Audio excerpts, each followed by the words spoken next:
and they would have previously been very much fighting with Assad.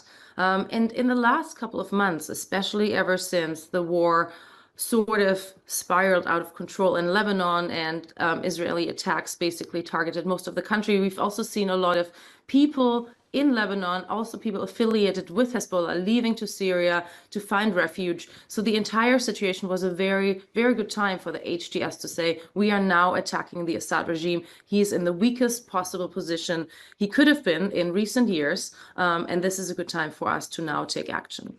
How dangerous a time is this right now for Syria? I mean, you've talked about how the civilian population don't quite know which way this is going to go and whether this is a liberation or whether these rebels are actually potentially going to threaten them in the longer term. What's your sense of how dangerous this point in time is for Syria?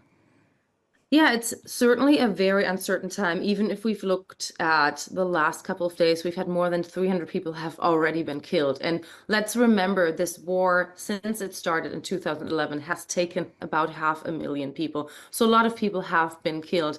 How dangerous is it right now for Syria? It's certainly very, very uncertain. Assad, since the war started in 2011, so for 13 years it's been going on. So since then, we've seen Assad crack down on pro-democracy protests. We've seen him gain back large areas of the country. So he's clearly wanting to do that.